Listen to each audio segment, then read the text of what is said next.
35,000 കോടി രൂപയുടെ പ്ലാനിൽ 20,500 കോടി ഇല്ല. അങ്ങനെയുള്ള ഒരു ഗവൺമെന്റും നേരിടാത്ത വെല്ലുവിളികളെ, ധനപരമായ പ്രതിസന്ധികളെ, സാമ്പത്തിക പ്രയാസങ്ങളെ ഈ ഗവൺമെന്റ് അഭിമുഖീകരിക്കുക. അവിടെ നിന്നുകൊണ്ടാണ് 1 രൂപയുടെ ടാക്സ് കൂട്ടാതെ വരുമാനമില്ലാതെ ഒരു സംസ്ഥാനമാണ്. പ്രായമുള്ളവരുടെ നമ്പർ കൂടി വരികയും ചെയ്യുന്ന അസാധാരണമായ ഒരു ജനസംഖ്യാ മാറ്റം, ഡെമോഗ്രാഫിക് ചേഞ്ച് കേരളത്തിൽ ഉണ്ടായിട്ടുണ്ട്. അതിനെക്കുറിച്ച് കൂടി ഇനിയും വിശദമായ പഠനം ആവശ്യമുണ്ട്. പ്രാഥമികമായ പഠനം നടത്തിയിട്ടാണ് അവരെ സംരക്ഷിക്കാനും യുവത്വത്തെ കേരളത്തിൽ നിർത്താനും അവർക്ക് ആവശ്യമായ ഉന്നത വിദ്യാഭ്യാസം, പ്രൊഫഷണലായ അന്താരാഷ്ട്ര നിലവാരമുള്ള വിദ്യാഭ്യാസം കേരളത്തിൽ കൊടുത്ത് അവർക്ക് ഇവിടെ തൊഴിലവസരങ്ങൾ ഉണ്ടാക്കി കേരളത്തെ മുന്നോട്ട് നയിക്കാൻ പോകുന്നത്. ആ തൊഴിലവസരങ്ങൾ ഉണ്ടാവുകയും നിക്ഷേപങ്ങൾ ഉണ്ടാവുകയും ചെയ്യുമ്പോൾ കേരളത്തിന് അത്ഭുതകരമായ മാറ്റം ഈ സംസ്ഥാനത്തിന് ഉണ്ടാകുമെന്ന് തന്നെയാണ് ഞങ്ങളുടെ പ്രതീക്ഷ. ഞങ്ങൾ മുന്നോട്ട് വെച്ച മിഷൻ സമുദ്ര, ഞാൻ നേരത്തെ സൂചിപ്പിച്ചിട്ടുണ്ട്, പുതിയുഗ യാത്രയിൽ അത് മൊത്തമായി കേരളത്തെ ഒരു തുറമുഖ നഗരമാക്കി മാറ്റാനുള്ള സ്വപ്ന പദ്ധതിയാണ്. അത് നടപ്പാക്കാൻ കഴിയുമെന്നുള്ള തികഞ്ഞ ആത്മവിശ്വാസമുണ്ട്. ദക്ഷിണേഷ്യയിലെ ഏറ്റവും മികച്ച ഏവിയേഷൻ ഹബ്ബാക്കി ചെറിയ സ്ഥലത്ത് 4 അന്താരാഷ്ട്ര വിമാനത്താവളങ്ങളുള്ള കേരളത്തെ മാറ്റാൻ പറ്റും. അതിനായിട്ടുള്ള പദ്ധതികൾ അവതരിപ്പിച്ചിട്ടുണ്ട്. ചെറുകിട, ഇടത്തരം, സൂക്ഷ്മ വ്യവസായ ഗവേഷണത്തിന് ഏറ്റവും കൂടുതൽ പ്രാധാന്യം കൊടുക്കുന്ന ഒരു സംസ്ഥാനമാക്കി കേരളം മാറണം. പുറത്തു നിന്നുള്ള വിദ്യാർത്ഥികൾ വരണം, ചികിത്സക്കായി ഇവിടെ ആളുകൾ എത്തണം തുടങ്ങിയ വലിയ പരിപാടികളാണ് ചെയ്തിരിക്കുന്നത്. സർക്കാരിന് മേലുള്ള ബാധ്യത കിഫ്ബിയും സോഷ്യൽ സെക്യൂരിറ്റി കമ്പനിയുടെയും ഉൾപ്പെടെ 87,012 കോടി രൂപ നിലനിൽക്കുമ്പോഴാണ് ഇത്തരം വലിയ പദ്ധതികൾക്ക് നമുക്ക് തുടക്കമിടാൻ കഴിയുന്നത് എന്നത് കൊണ്ട് പ്രവർത്തികൾക്ക് മാത്രം പണം ചെലവഴിക്കുന്ന ഏറ്റവും സുതാര്യമായ ഒരു സംവിധാനമാണ് ഈ വൺ കേരള കരുതൽ മിഷൻ എന്ന് പറയുന്ന പദ്ധതി.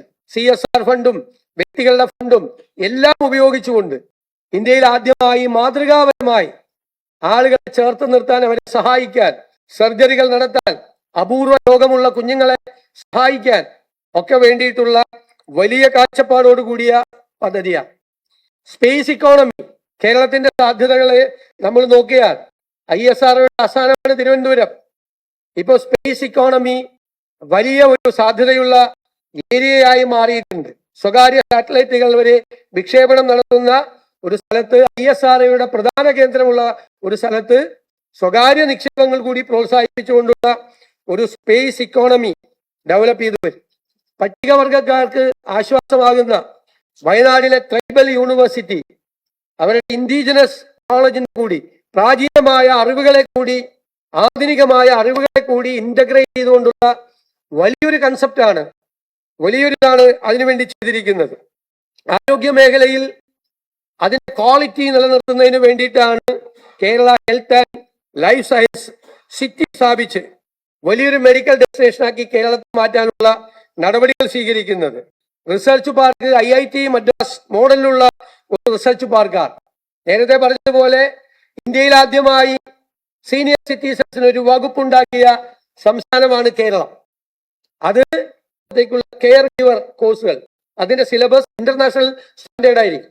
നഴ്സിംഗ് കോളേജുകൾ, മെഡിക്കൽ കോളേജുകൾ, പ്രൈവറ്റ് ആശുപത്രികൾ ഉൾപ്പെടെ, ഗവൺമെന്റ് ആശുപത്രികൾ ഉൾപ്പെടെ, മെഡിക്കൽ കോളേജുകൾ ഉൾപ്പെടെ ഈ ഒരു ബാങ്ക് മാനേജ്മെന്റ് പോളിസി ഉണ്ടാക്കി നിക്ഷേപങ്ങൾക്ക്, കൃത്യമായ നിക്ഷേപങ്ങൾക്ക് ആ ഭൂമി കൊടുക്കാൻ വേണ്ടിയിട്ടുള്ള വലിയ സംരംഭം ഉണ്ടാകും. അതുപോലെ റിന്യൂവബിൾ എനർജി, പുനരുപയോഗ ഊർജത്തിന് വേണ്ടിയിട്ടുള്ള വലിയ പദ്ധതിയാണ്. കോടിക്കണക്കിന് രൂപ നമുക്ക് ലഭ്യമാകുന്ന, ആയിരക്കണക്കിന് മെഗാവാട്ട് വൈദ്യുതി പുതിയതായി ഉത്പാദിപ്പിക്കാൻ കഴിയുന്നു. നിരവധി സാധ്യതകൾ, തൊഴിൽ സാധ്യതകൾ തുറക്കുന്ന ഒരു പുതിയ മേഖലയിലേക്ക് നമ്മൾ കാലെടുത്തു വെക്കുക. സ്പെഷ്യൽ ഇൻവെസ്റ്റ്മെന്റ് സോണും, ചില വ്യവസായങ്ങൾക്ക്, ചില സംരംഭങ്ങൾക്ക് അവർക്ക് പ്രത്യേകമായ സഹായം വേണം. അതിനാണ് സ്പെഷ്യൽ ഇൻവെസ്റ്റ്മെന്റ് സോൺ ഉണ്ടാക്കുന്നത്. ബ്രാൻഡ് കേരളം, കേരളത്തിൽ ഉണ്ടാക്കുന്ന പ്രോഡക്റ്റുകൾ ഇനി തിരിച്ചറിയണം. കേരള മാർക്ക് കൊടുക്കും, ബ്രാൻഡ് മെയ്ഡ് ഇൻ കേരള, അതിന് ഒരു സർട്ടിഫിക്കറ്റ് കൊടുക്കും. ആ സർട്ടിഫിക്കറ്റ് കൊടുത്ത് കേരള ബ്രാൻഡ് എന്ന് പറയുന്ന നമ്മുടെ ഉൽപ്പാദിപ്പിക്കുന്ന മുഴുവൻ സാധനങ്ങൾ, നല്ല രീതിയിൽ ക്വാളിറ്റിയുള്ള സാധനങ്ങൾക്ക് ആ ക്വാളിറ്റി പരിശോധിച്ച് സർട്ടിഫിക്കറ്റ് കൊടുത്ത് കേരളത്തിൽ ഉൽപ്പാദിപ്പിക്കുന്ന ഉൽപ്പന്നങ്ങൾക്ക് വലിയ മാർക്കറ്റ് ഉണ്ടാക്കാനുള്ള ഒരു വലിയ സ്റ്റെപ്പാണ്. അത് യാഥാർത്ഥ്യമാകുമ്പോൾ കേരളത്തിലെ കാർഷിക ഉൽപ്പന്നങ്ങൾക്ക് വാല്യൂ ആഡഡ് പ്രോഡക്റ്റ് ഉണ്ടാവും, മൂല്യവർദ്ധിത ഉൽപ്പന്നങ്ങൾ കേരളത്തിൽ ഉണ്ടാവും നിരവധി കാര്യങ്ങൾക്ക്. അതുപോലെ ഈ പ്ലാനിൽ ഒരു കുറവ് വരുത്തിയപ്പോൾ അത് പട്ടികജാതിക്കാരെ, പട്ടികവർഗക്കാരെ, മത്സ്യത്തൊഴിലാളികളെ ബാധിക്കാതിരിക്കാനുള്ള പ്രത്യേകമായ നിലപാട് ഗവൺമെന്റ് സ്വീകരിച്ചു. മണ്ണെണ്ണ സബ്സിഡി 75 രൂപയായി വർദ്ധിപ്പിച്ചു. തീരപ്രദേശത്തെ ജനങ്ങളെ, മലയോരത്തെ ജനങ്ങളെ, പാവപ്പെട്ടവരെല്ലാം അഡ്രസ് ചെയ്യുന്ന ഒരു ബഡ്ജറ്റാണിത്. അതുപോലെ നഗരവികസനം, നഗരങ്ങളെ കേന്ദ്രീകരിച്ചുകൊണ്ടാണ് ഇപ്പോൾ വലിയ മാറ്റം ലോകത്ത് എല്ലായിടത്തും ഉണ്ടാകുന്നത്. അതിനാണ് Kerala urban growth mission. Public transport ഉൾപ്പെടെയുള്ള കാര്യങ്ങൾ ചെയ്യാം. ടൂറിസം രംഗത്ത്, ടൂറിസത്തിന് ഒരു ഇൻഡസ്ട്രി ആകാൻ ഒരുപാട് ആനുകൂല്യങ്ങൾ ടൂറിസം രംഗത്ത് പ്രവർത്തിക്കുന്നവർ, ഇൻവെസ്റ്റ് ചെയ്യുന്നവർക്ക് ഉണ്ടാവും. എല്ലാ ടൂറിസം സാധ്യതകളെയും പ്രയോജനപ്പെടുത്തും. പോർട്ട് സിറ്റിയിൽ നിന്ന് തന്നെ ഇന്ന് നമ്മുടെ ടൂറിസം രംഗത്തുള്ളതിന്റെ ഇരട്ടിയിലധികം സാധ്യതകൾ പോർട്ട് സിറ്റിയിൽ നിന്നുണ്ടാവും, ഏവിയേഷൻ ഹബിൽ നിന്നുണ്ടാവും. അതുകൂടാതെ medical tourism, cultural tourism, destination tourism തുടങ്ങിയ ഒരു ഇന്റഗ്രേഷൻ എല്ലാ ഭാഗങ്ങളുമായി ഉണ്ടാകും. സിനിമയുമായി ബന്ധപ്പെട്ട് സിനിമയെ ഒരു വ്യവസായമായി പ്രഖ്യാപിക്കാനുള്ള തീരുമാനം എടുത്തിട്ടുണ്ട്. അത് പ്രഖ്യാപിക്കും. Jerry Daniel international film city, ചിത്രനഗരം എന്നുള്ളത് ഇന്ത്യയിലെ തന്നെ ഏറ്റവും സവിശേഷതയാർന്ന ഒരു ഫിലിം ഹെഡ്ക്വാർട്ടേഴ്സ് ആക്കി കേരളത്തെ മാറ്റുക എന്നുള്ളതാണ് ലക്ഷ്യം. കേരളത്തിൽ കൂടുതൽ ഷൂട്ടിങ്ങുകൾ നടക്കണം. അതിന്റെ ഷൂട്ടിങ്ങിന് മുമ്പും ഷൂട്ടിങ്ങിന് ശേഷവുമുള്ള അതിന്റെ പ്രവർത്തനങ്ങൾ, എഡിറ്റിംഗ് ഉൾപ്പെടെ, ക്യാമറ ഉൾപ്പെടെ മുഴുവൻ കാര്യങ്ങളും, ഡബിംഗ് ഉൾപ്പെടെയുള്ള കാര്യങ്ങൾ നടത്താൻ വേണ്ടിയിട്ടുള്ള അത്യാധുനികമായ സംവിധാനങ്ങൾ ഉള്ള ഒരു വലിയ മോഡേൺ ഫിലിം സിറ്റി ആയിരിക്കും ചിത്ര നഗരം. അതുപോലെ MT വാസുദേവൻ നായരുടെ സ്മരണയ്ക്കായുള്ള ഒരു കൾച്ചറൽ പാർക്ക്, ആ കൾച്ചറൽ പാർക്ക് വലിയ ഉദ്ദേശത്തോടു കൂടിയാണ് ചെയ്യുന്നത്. അത് കൾച്ചറൽ ടൂറിസത്തിന്റെ ഭാഗമായ ഒരു ഡെസ്റ്റിനേഷൻ പോയിന്റ് ആവും. കേരളത്തിലെ തനത് കലാരൂപങ്ങൾ, നാടകം, സിനിമ, ഡോക്യുമെന്ററി, ജൻസി ഫിലിംസ്, എല്ലാ കാര്യങ്ങൾക്കും, എല്ലാ കലാകാരന്മാർക്കും അവർക്കുള്ള വരുമാനമുണ്ടാക്കുന്നതിനും പരിപാടികൾ അവതരിപ്പിക്കുന്നതിനും ആർട്ട് ഗാലറികൾ ഉൾപ്പെടെയുള്ള ഒരുപാട് സംവിധാനങ്ങളുള്ള വലിയൊരു കൾച്ചറൽ പാർക്കായി അതിനെ മാറ്റും. ജോൺസൺ മാസ്റ്ററുടെ പേരിലും ഗസൽ സംഗീതജ്ഞനായ ഉമ്പായിയുടെ പേരിലും 2 മ്യൂസിക് അക്കാദമികൾ നമ്മൾ പ്രഖ്യാപിച്ചിട്ടുണ്ട്. ഗ്യാരണ്ടി പ്രഖ്യാപിച്ച 2 കാര്യങ്ങൾ നടത്തി. ഇനി മൂന്നാമത്തെ ഉമ്മൻചാണ്ടി ആരോഗ്യ ഇൻഷുറൻസ് പദ്ധതി നടപ്പിലാക്കുന്നതിനുള്ള പ്രാരംഭ നടപടികൾ നമ്മൾ ആരംഭിച്ചു. കേരളത്തിലെ ഭക്ഷണത്തെ പ്രോത്സാഹിപ്പിക്കാനുള്ള പാചകകല ഇൻസ്റ്റിറ്റ്യൂട്ട് ഉണ്ട്. പ്രകൃതി ദുരന്തങ്ങളെ നേരിടാൻ, കാലാവസ്ഥാ വ്യതിയാനം ഉണ്ടാക്കുന്ന ദുരന്തങ്ങളെ അഭിമുഖീകരിക്കാൻ ഏറ്റവും ആധുനികവൽക്കരിച്ച എല്ലാ വലിയൊരു പങ്ക് പ്രവാസികൾക്ക് വഹിക്കാൻ കഴിയും. തിരുവനന്തപുരം, കോഴിക്കോട് ലൈറ്റ് മെട്രോ പദ്ധതിയും അതുപോലെയുള്ള പദ്ധതിയാണ്. നമ്മൾ തദ്ദേശ സ്വയംഭരണ സ്ഥാപനങ്ങൾക്കുള്ള വികസന ഫണ്ട് 28.5% ഉയർത്തി. റബ്ബറിന്റെ താങ്ങുവില 200-250 പാലിന്റെ ഉൽപാദനം 1 കോടി ലിറ്ററായി വർദ്ധിപ്പിക്കാനുള്ള പദ്ധതികൾ ഉൾപ്പെടെ ഉണ്ട്. പട്ടിക പ്രശ്നങ്ങൾ പരിഹരിക്കാനുള്ള നടപടി, ഭൂമി പ്രശ്നങ്ങൾ പരിഹരിക്കാനുള്ള നടപടി, ഹ്യൂമൻ ആനിമൽ കോൺഫ്ലിക്ട്, മനുഷ്യ വന്യജീവി സംഘർഷം കുറയ്ക്കുന്നതിന് വേണ്ടിയിട്ടുള്ള ആധുനികമായ സങ്കേതങ്ങൾ, ആന്റി ക്രോപ്സ്, മലയോര മേഖലയിലെ തകർന്നു കിടക്കുന്ന കാർഷിക മേഖലയെ പുനരുദ്ധരിപ്പിക്കാൻ ഉണ്ടാകും. ഭൂനിയമങ്ങൾ ആ കാലത്ത് വന്നപ്പോൾ അത് വളരെ നല്ല പ്രോഗ്രസീവ് ആയിട്ടുള്ള ഭൂനിയമങ്ങളാണ്. പക്ഷെ പല ഭൂനിയമങ്ങളും ഔട്ട്ഡേറ്റഡ് ആണ്, കാലഹരണപ്പെട്ടതാണ്, പല കാര്യങ്ങൾക്കും തടസ്സം നിൽക്കുന്നതാണ്. അതുകൊണ്ടൊരു ഭൂപരിഷ്കരണം 2 എന്നുള്ള രീതിയിൽ ഭൂനിയമങ്ങളിൽ ആവശ്യമായ മാറ്റങ്ങൾ വരുത്തും. ഒരു സംശയമില്ല. തോട്ട മേഖലയിൽ ടൂറിസത്തിനും മൾട്ടി ക്രോപ്സിനും പ്രാധാന്യം കൊടുക്കും. ധാരാളം അതുപോലത്തെ സംവിധാനങ്ങൾ, ഭാവിയെ മാറ്റിമറിക്കാൻ കഴിയുന്ന നിരവധി സംവിധാനങ്ങളാണ് ഇതിനകത്ത് ഏർപ്പെടുത്തിയിരിക്കുന്നത്. ഞാൻ ബജറ്റ് പ്രസംഗം വിശദമായി വായിച്ചുകൊണ്ട് എല്ലാ കാര്യങ്ങളും വീണ്ടും ആവർത്തിക്കുന്നില്ല. ഒരുപാട് കാര്യങ്ങൾ ബജറ്റിലുണ്ട്. അതിന്റെ ഒരു പെർഫോമൻസ്, ആ ബജറ്റിൽ നിർദ്ദേശിച്ചിരിക്കുന്ന കാര്യങ്ങൾ വളരെ സമയബന്ധിതമായി വളരെ ഭംഗിയായി തീർക്കാൻ വേണ്ടിയിട്ടുള്ളൊരു മെക്കാനിസം കൂടി ഉണ്ടാക്കും. കൃത്യമായ പെർഫോമൻസ് ഓഡിറ്റിംഗ് ഉണ്ടാവും ഓരോ ഈ ബജറ്റിൽ നടത്തിയിട്ടുള്ളത്. ഒരാൾ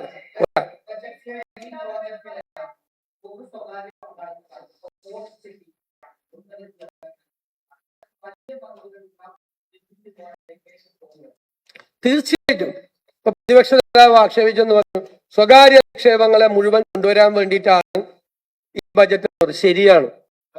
അല്ല, കേൾക്ക്, അദ്ദേഹത്തിന്റെ ആക്ഷേപത്തെ ഞാൻ പൂർണ്ണമായി സ്വീകരിക്കുന്നു. സ്വകാര്യ നിക്ഷേപം ഇവിടെ ഉണ്ടാവണം.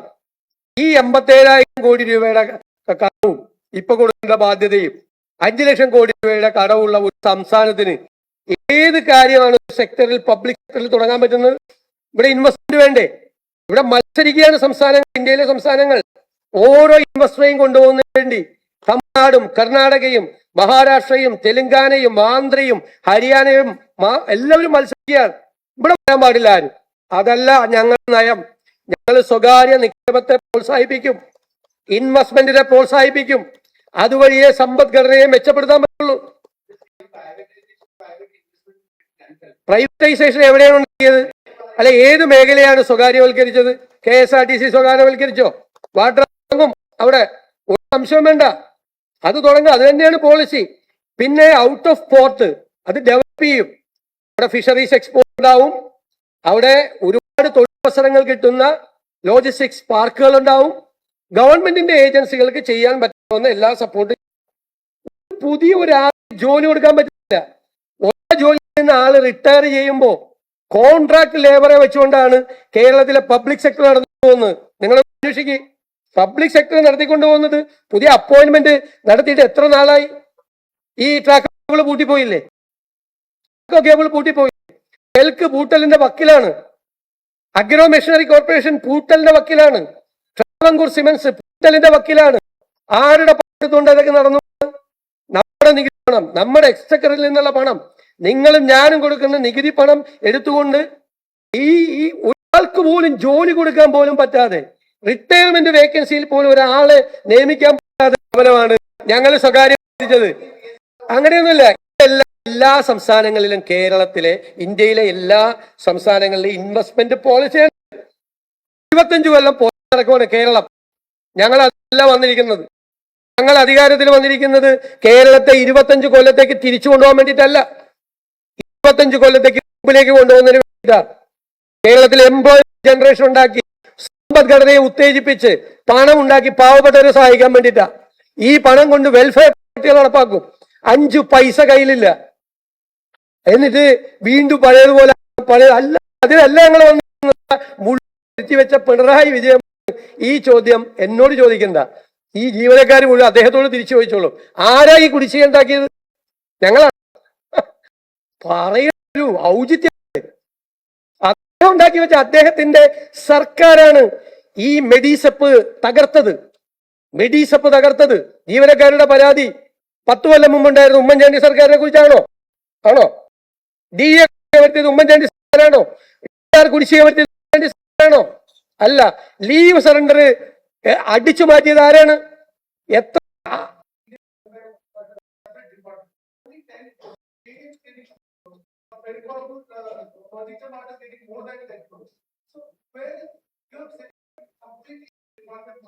I will tell you. We need money. For getting money to fill the checker, we have to do a lot of things. If we are continuing the same thing, what happened in the last government's time, nothing will happen. Kerala will be finished. So we are going to bring new economic models. There should be best financial management. There should be measures to prevent the leakage from the treasury. There should be a restructure in the tax administration. We will do it. We will fill the exchequer, no doubt. By stimulating the economy, we will fill the exchequer and there will be a equitable distribution of wealth, definitely. That's asked the senior citizens department. For the initial expense, we have given 10 crore rupees for initial expense. We are going to declare the detailed projects of the senior citizens, not only from the government's exchequer, but there is a scope. Gold hub. We are the number one consumers of 20% വരെ alcoholic content. വൈനുമല്ല വീത്തെ പ്രോത്സാഹിപ്പിക്കണം. പക്ഷെ അവരിത് പറഞ്ഞ മാത്രമേ ഉള്ളൂ, അതിന് tax fix ചെയ്തില്ല. അതിന് ടാക്സ് വേണം, പർട്ടിക്കുലർ ടാക്സ് ആണ്. വീര്യം കൂടിയ മദ്യത്തിന്റെയും ബിയറിന്റെയും വൈനിന്റെയും ടാക്സ് അല്ലാതെ ഞങ്ങളൊരു ടാക്സ് ഫിക്സ് ചെയ്തു. അതിൽ 0.1 ഞങ്ങള് 120, അതുപോലെ 0.20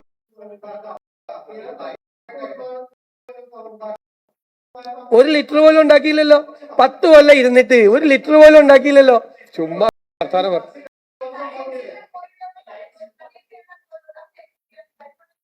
സദേൺ കോറിഡോർ തിരുവനന്തപുരം പോർട്ട് റിലേറ്റഡായി, ഇക്കോണമി റിലേറ്റഡ് ആയി ആയിട്ടുള്ള സംവിധാനങ്ങളെല്ലാം. കൊല്ലത്ത് ചെല്ലുമ്പോൾ അത് മിനറൽ കോറിഡോർ പോർട്ടും, ആലപ്പുഴയിൽ ചെല്ലുമ്പോൾ പോർട്ടും ഇക്കോണമി. ഇതൊരു ഇക്കണോമിക് ആണ്. കൂടുതൽ തൊഴിൽ സാധ്യതകളും കൂടുതൽ ഇൻവെസ്റ്റ്മെന്റും വരുന്നതിന് വേണ്ടിയിട്ടുള്ള അവസരമാണ് സദേൺ കോറിഡോർ ഈ ജില്ലകളെ കേന്ദ്രീകരിക്കും. അതോടൊപ്പം ടൂറിസം ഉണ്ടാവും. അല്ലല്ലോ, കാര്യം മിനറൽ അല്ലേ, എല്ലാം ഉണ്ടാവും.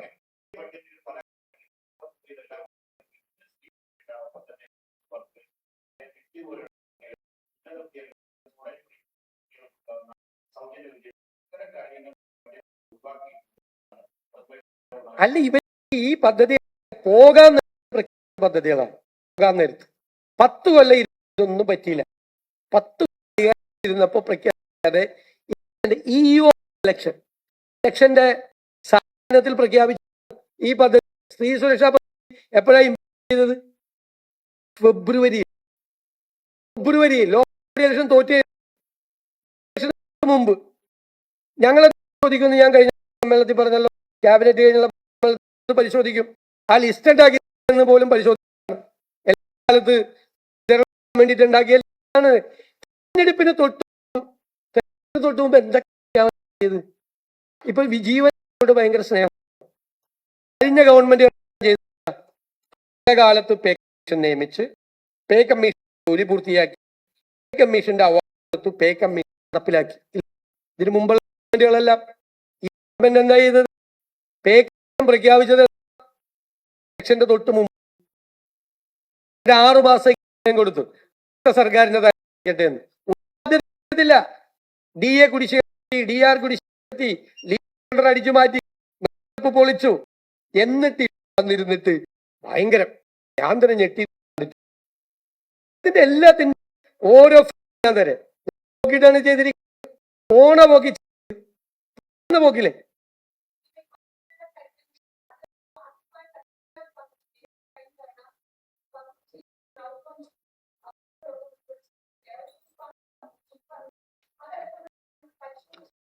അല്ല, അതൊക്കെ ചെയ്യും. ഇതൊരു സ്പെഷ്യൽ സ്കീമാണ്, ആ പോലെയല്ല. ഞാൻ നിങ്ങളോട് ചോദിച്ചത്, ഞാൻ ഇവിടെ ബജറ്റിൽ ഉമ്മൻചാണ്ടിയുടെ കാലം ആരംഭിച്ച ഒരു ഡസൻ സ്കീം ആരോഗ്യ മേഖലയിൽ ചെയ്തു. ഈ കിടക്കുന്ന ആളുകൾ വികസിക്കുന്ന പാവങ്ങൾ അവർക്കൊരു കിരണം പദ്ധതി ഉണ്ടായിരുന്നു. ഈ പദ്ധതികളാണ് അവസാനിപ്പിച്ചത് ആരോഗ്യ മേഖല. ടൈപ്പ് 1 ഡയബറ്റീസിന് കുഞ്ഞുങ്ങൾക്ക് വരുന്ന ടൈപ്പ് 1 ഡയബറ്റീസ് മെഡിസിൻ ഉണ്ടായിരുന്നില്ലേ? എന്നിട്ട് ഇപ്പൊ ഒരു വേറെ ഇൻസുലിൻ മേടിച്ചു.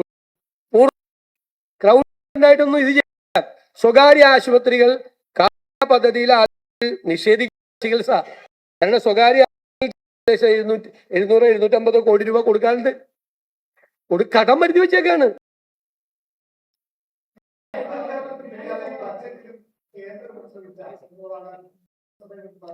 ബജറ്റ് എന്ന് പറയുന്നത് ബജറ്റിന്റെ പ്രസംഗമല്ല, ബജറ്റിൻ ബ്രീഫ് ഉൾപ്പെടെയുള്ള ഒരുപാട് ഡോക്യുമെന്റ് ഉണ്ട്. പറയേണ്ട സ്ഥലത്ത് പറഞ്ഞിട്ടുണ്ട്. ഇപ്പോ രേഖ മാറ്റി റാംജിയാക്കിയത് ബജറ്റ് തന്നെ രൂക്ഷ. ഇത് കേന്ദ്രവിരുദ്ധ പ്രഖ്യാപനം നടത്താനല്ല ബജറ്റ്, ഇത് കേരളത്തിന്റെ ഫ്യൂച്ചർ തീരുമാനിക്കുന്ന ബജറ്റാണ്.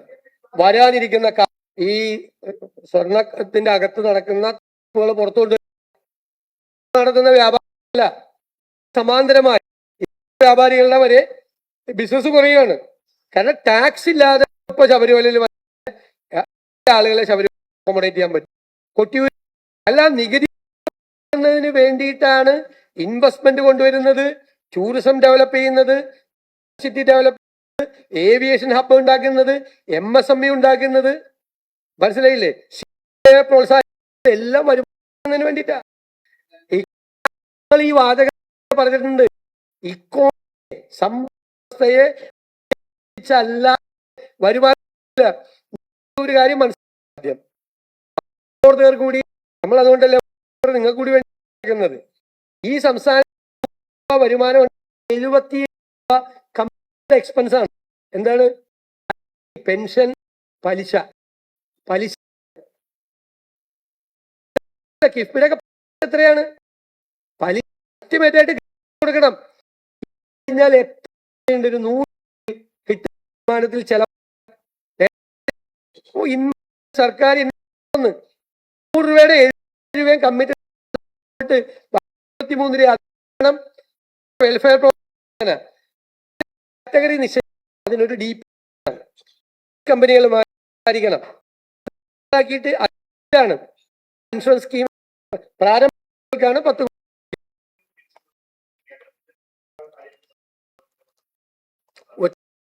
എഴുതിയിട്ടുണ്ട്. അതിന് പ്രതിപക്ഷ നേതാവ് ഇതൊക്കെ പറഞ്ഞു. അത് മാറ്റി കുറച്ചുകൂടി വരുത്തി പ്ലാനിങ് ടാങ്ക്. അതിന് അദ്ദേഹം വിഷമമുണ്ടോ? തിങ്ക് ടാങ്ക് എന്ന് പറഞ്ഞാൽ സംസ്ഥാനത്തിനെ കൂടി ചെയ്യാൻ പറ്റുന്ന ഫിനാൻഷ്യൽ, നേരത്തെ ഫിനാൻഷ്യൽ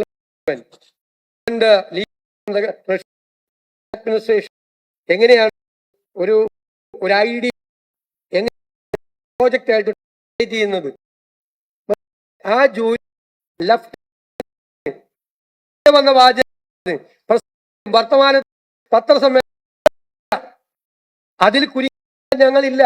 ഞങ്ങൾ മാറാൻ വേണ്ടിയിട്ടാണ്, കേരളത്തിന് വേണ്ടി പുതിയ കാര്യങ്ങൾ.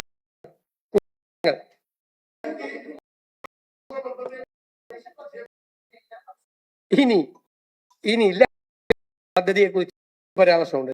രണ്ട് പ്രതിപക്ഷത്തിൽ തുടങ്ങിയ കാര്യമാണ് പട്ടിക. ഇവിടെ വന്ന് പറഞ്ഞല്ലോ 2011 2010 വരെ കാലം പട്ടികവർഗക്കാർ എത്ര വീട്? 1 കൊല്ലം കൊണ്ട് പദ്ധതിയുടെ പട്ടിക ഞാൻ സഭയിൽ മണ്ണെണ്ണ കൈകൂപ്പി നിയമസഭയിൽ ദേവീത് സങ്കടം. മണ്ണെണ്ണ പലിശ കടം മേടി മത്സ്യ ലഭ്യത വരുമ്പോ പലിശക്കാരെ ഒന്നും കിട്ടിയിട്ട് സങ്കടം. 75 പകുതിയെങ്കിലും സബ്സിഡി 70 മണ്ണെണ്ണയുടെ ആക്കി. അതൊക്കെയാണ് പ്രവർത്തനം. ഭൂമിയുടെ എണ്ണം പട്ടികജാതി പട്ടികവർഗ മത്സ്യം വർദ്ധിച്ചിട്ടാണ്. ഇതൊക്കെ നിയമസഭയിൽ സർക്കാരിന്റെ മുഖത്ത് നോക്കി വിരൽ ചൂണ്ടി സംസാരിച്ചാണ് ഇപ്പൊ നടപ്പാക്കിയത്. അവസരം വന്നപ്പോ എനിക്ക് അഭിമാനം ഉണ്ട്. അതല്ല ഞങ്ങൾ വല്ല ഇത് കിഫ്ബി നിർത്തും എന്ന് പറഞ്ഞിട്ടുണ്ടോ? കിഫ്ബിയുടെ ഈ മോഡലൊന്നും പറ്റില്ല. കിഫ്ബിയോട് ബാധ്യത എത്ര ശതമാനമാണ് ചെയ്യുന്നത്? മാർക്കറ്റ് 9.7% മുഴുവൻ എടുത്തിട്ട് പലിശയുടെ മുഴുവൻ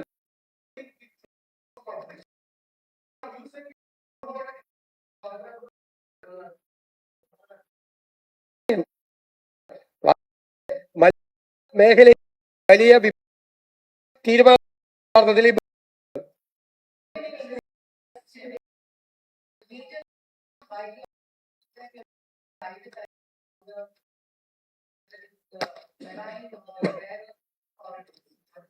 There is no in the budget are going to advertise public sector. Government's fiscal situation is trouble. Our any industry private in out at all. That is our will implementing in the private. There are we have the tax that the alcoholic content to Kerala.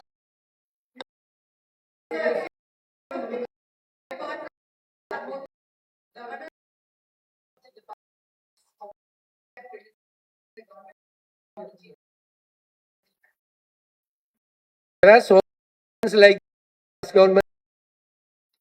The government of Kerala expressed our display that government.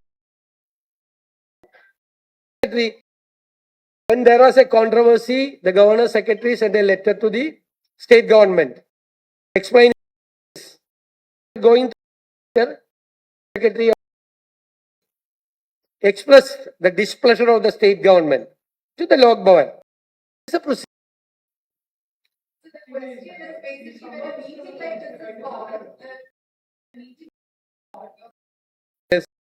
And some their capacity without knowing the government. That is why we express our displeasure.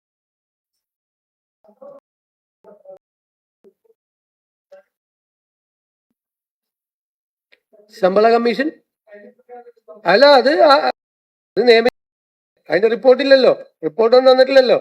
അവര് ചെയ്യണ്ടായിരുന്നു. അതെ ഇതില്ലേ ഞാൻ കമ്മീഷന്റെ അതാത് കാലത്ത് report അതാത് 5-3 വർഷം ഒരു നടന്നു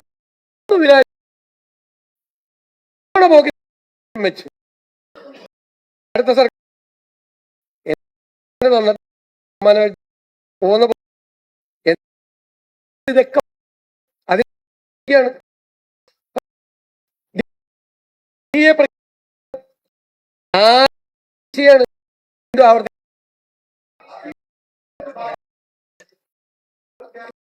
ഇന്നലെ ഒരു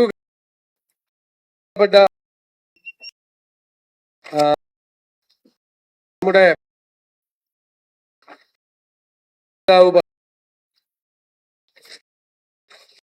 അതായത്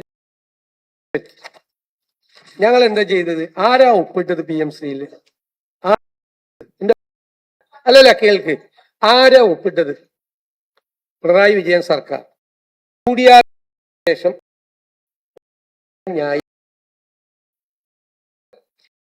പറഞ്ഞു പിൻവലി ഞാൻ പത്രമായിട്ട് പറഞ്ഞു ഈ ഏത് സ്റ്റേറ്റ് ഗവൺമെന്റും കൂടി ചെയ്യുന്ന ഈ എഗ്രിമെന്റ് എന്റെ കയ്യിൽ മരവിപ്പിക്കാൻ ഏത് ഞങ്ങളോട് ചോദിക്കും നിങ്ങൾക്ക് പിന്മാറാൻ, ഇവർക്ക് പിന്മാറാൻ ഒപ്പിട്ട് കഴിഞ്ഞപ്പോ ആയിരുന്നില്ലേ? ഗവൺമെന്റിന്റെ അകത്ത് പാർട്ടിയായ ഒരു പത്രത്തിൽ അന്നത്തെ വിദ്യാഭ്യാസ മന്ത്രി എഴുതിയൊരു ലേഖനമുണ്ട്. ശ്രീ വ്യാഖ്യാനിക്കാൻ മത്സരിക്കുകയാണ് ചിലർ. അതിൽ പത്രമാധ്യമങ്ങളും രാഷ്ട്രീയ നേതൃത്വവും നമ്മളും പദ്ധതി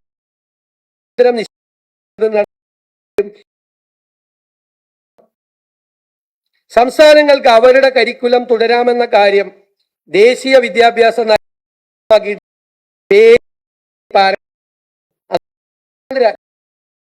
മാത്രവുമല്ല രാജ്യത്ത് സംഭവിക്കുന്ന മാറ്റങ്ങൾക്ക് അനുസൃതമായി പാഠ്യ സംസ്ഥാനവും കേരളമാണ്. അക്കാഡമികപരമായി ഏത് പുസ്തകം സ്വീകരിച്ചാലും ഏത് അധികാരം സംസ്ഥാനങ്ങൾക്കുണ്ട് ശിവൻകുട്ടി. അതുകൊണ്ടാണ് NCERT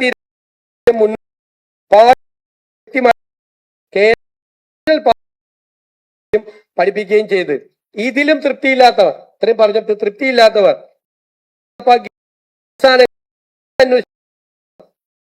എനിക്ക് മറുപടി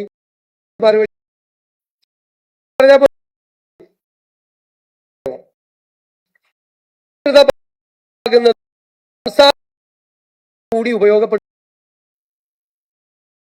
ഭരണഘടന ഫെഡറൽ തത്വം കേരളം നിരാകരിദ്രോഹമായി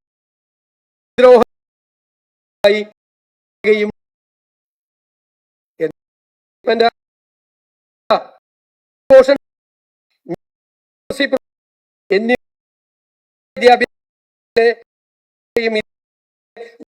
വരുന്നു.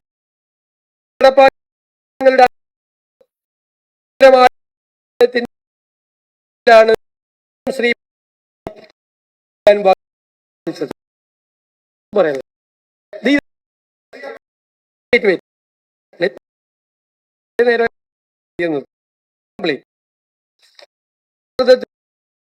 ആരോഗ്യമന്ത്രി ഏതോ കേന്ദ്രത്തിന്റെ പേര് വെക്കണം എന്ന് പറഞ്ഞു. ഇതിവിടെ നടപ്പാക്കാൻ സമ്മതിക്കില്ല.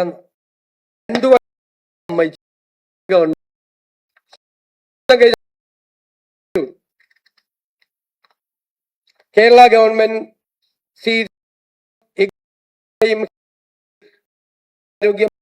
ആയുഷ് എന്ന് പേരിടുന്നതിന്റെ പേരിൽ 2 കൊല്ലം പൈസ മേടിക്കാതിരുന്നു. മനസ്സിലായില്ലേ? അപ്പൊ വെറുതെ ഈ ഞാൻ ചെയ്യട്ടെ ഒരു വിരൽ ഇങ്ങോട്ട് ചൂണ്ടും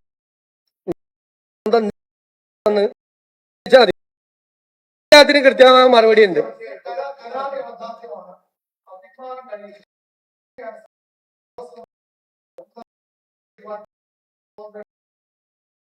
ഇപ്പൊ പറഞ്ഞല്ലോ ശിവൻകുട്ടിയും മറുപടി പറയില്ല, അത് ഉണ്ടെന്നാ പറഞ്ഞത്. അല്ല ഞങ്ങൾക്ക് കിട്ടും, ഞങ്ങൾ ശിവൻകുട്ടി ഒരു പ്രശ്നമില്ല. നിങ്ങൾ ഇനിയിപ്പോ സംശയം വേണ്ടല്ലേ, മുൻ വിദ്യാഭ്യാസ മന്ത്രി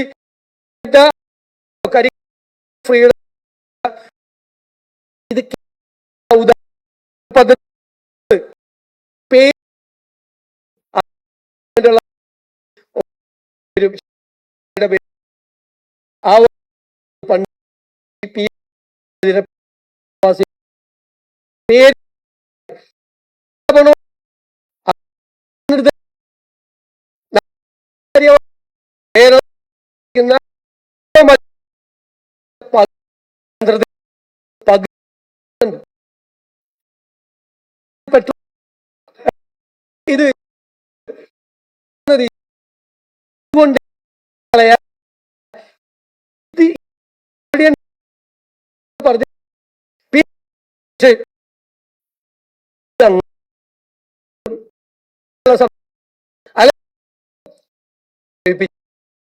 ഇത് തന്നെ തട്ടിപ്പാണ്.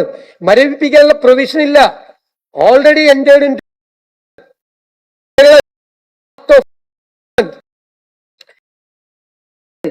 to withdraw from only the central school literacy department and central school department and the central government.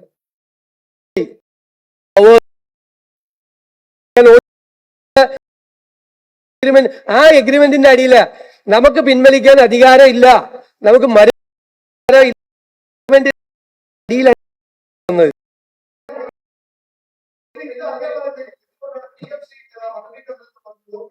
ആര് നമ്മളാണ്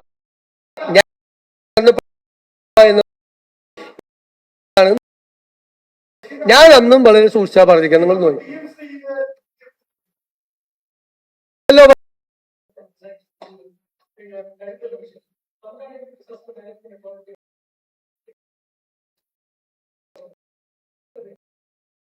അഡ്വാൻസ് ചെയ്യുന്നതിന് വേണ്ടിയിട്ടാണ്. അത് മോഡേൺ ടെക്നോളജി ഉപയോഗിച്ച് അഡ്വാൻസ് ചെയ്യുന്നതിന് വേണ്ടിയിട്ടാണ്. ഇപ്പോഴുള്ള സിസ്റ്റം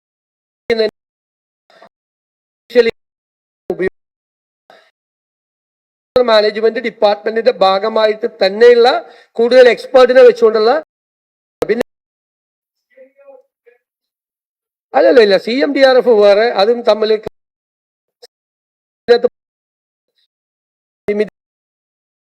അത് സെലക്ട് ചെയ്യും ഏതെല്ലാം കേസസിലാണ് സഹായിക്കേണ്ടത് എന്നുള്ളത്. CMDRF-ലേക്ക് പൈസ വരുന്ന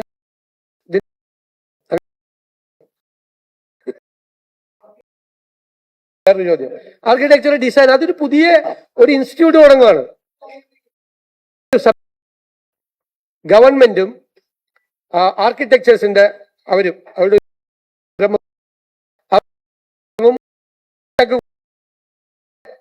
എന്റെ പ്രധാനപ്പെട്ട ഒരു കാര്യം കൂടിയുണ്ട്. നമ്മുടെ ഡിസൈൻസ് ശ്രദ്ധിച്ച നമ്മൾ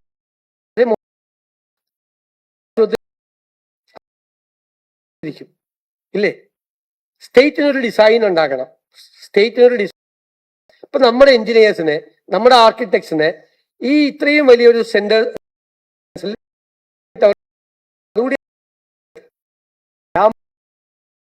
കഴിഞ്ഞ 2 വർഷമായി കഠിനാധ്വാനം നടത്തി അക്കാഡമീഷ്യൻസിനെ വെച്ച്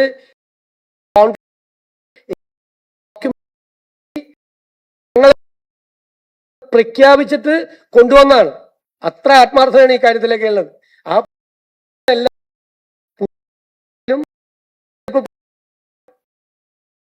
ഡോക്യുമെന്റ് വെച്ചപ്പോൾ